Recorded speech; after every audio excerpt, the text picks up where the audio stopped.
Hey, it's Greg from Cutting Edge Stencils and welcome to Hometalk. Today on Hometalk, I'm going to show you how easy it is to transform any room with these beautiful botanical stencils from Cutting Edge. We're going to get started right now.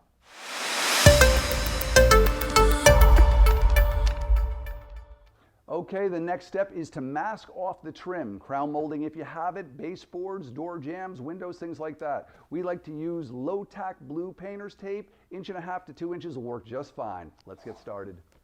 Okay, so here is one of our beautiful budding clematis stencils from the 5-piece kit from Cutting Edge Stencils. And I'm just going to position this so the stem extends to the crown molding. You want the stem to bend into the crown or your ceiling line. So what's great about this project is you can start it anywhere because we're just going to build it. We're going to go around the room, we're going to build this up until we have the amount of coverage that we're looking for. So I'm going to place this stencil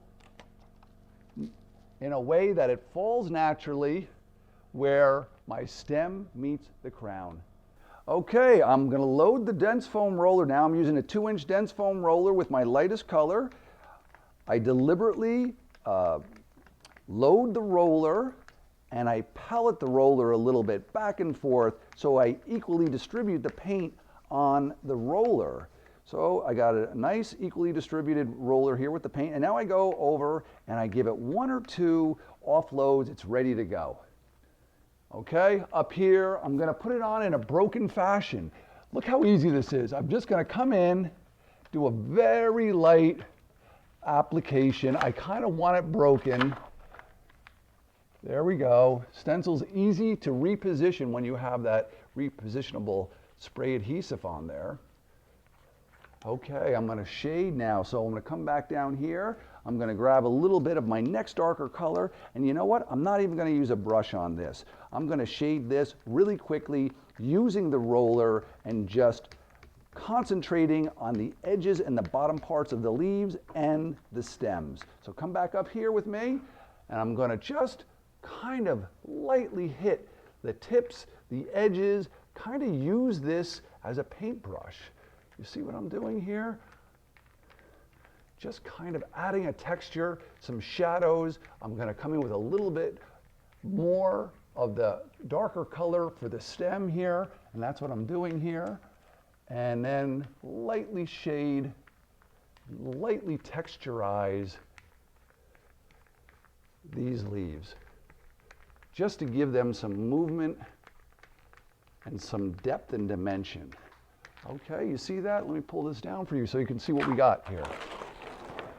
Beautiful. We're starting to build this pattern, lightest in the background, and now I'm going to start to move across the room. So we're going to continue around the room using that light color and this ghost technique to start, and then we're going to put our dark colors on top. So everything I'm going to do now is going to be with the light color. So I'm going to come in, I'm going to place this stencil, I'm going to just make sure that it lays flat. Spray adhesive is very helpful. I'm going to come down to some more of my light color, and again I'm going to put this on in a broken, fast, easy fashion. Very light, ghostly, just implying that there's some depth to our vine.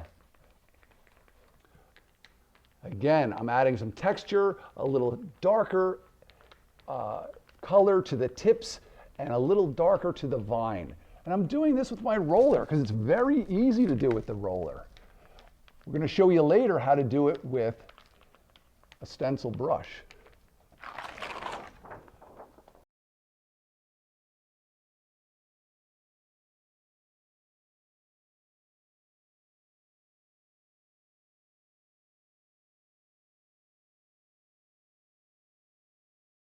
Okay, sometimes you may want to take some of the stencils and mask off certain areas so it has a different look. You can see I've got a similar look next to it here. So what I'm going to do is I'm going to remove this section by masking it off. And so you can just take some tape, and you don't even have to do the whole thing. If you know you're going to stop here, that's enough. And now we have a different look as opposed to the one right next to it. Okay, you may want to fill in the area where the wall meets the crown molding or the ceiling line, and you can do that by manipulating your stencils. So I'm going to concentrate my leaves right in this open area here. And that's going to give this a more lush, full look, the way that the vine would naturally be growing anyway. So come up here, fill in this area, and I have it get a little more sparse as it comes down the wall.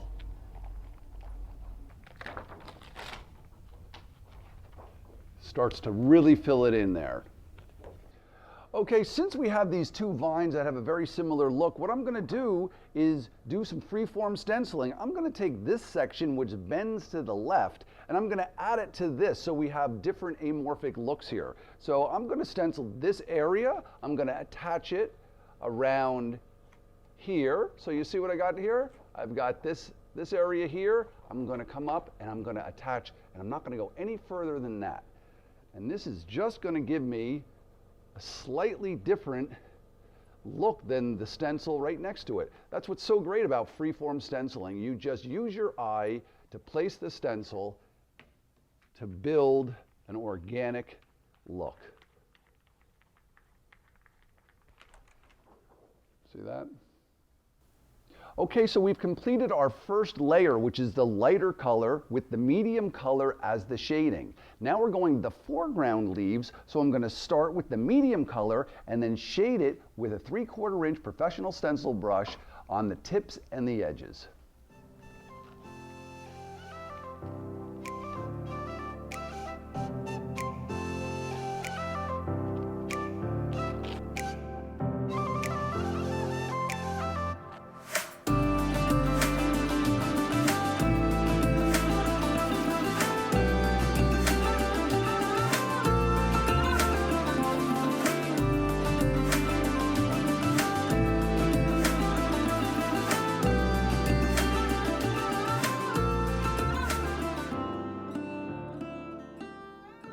Okay, I'm going to do my last one, a dark in the foreground, placing this here, filling in this empty space here, and I think we've just about got this room complete. Absolutely beautiful. Super easy, anyone can do this.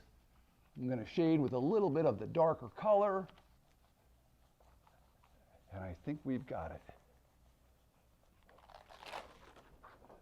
Check it out. Okay, when we have these spots like in here, we can fill those in with a few ghost leaves. So I just take the stencil, I place it where I want it, take my lighter color, and just fill it in with a little bit of ghostly leaves.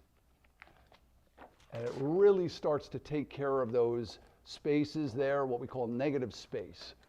Pop a leaf right in there. Check it out, beautiful, just to fill it in. You don't even have to be that accurate with it. Okay, let's unmask.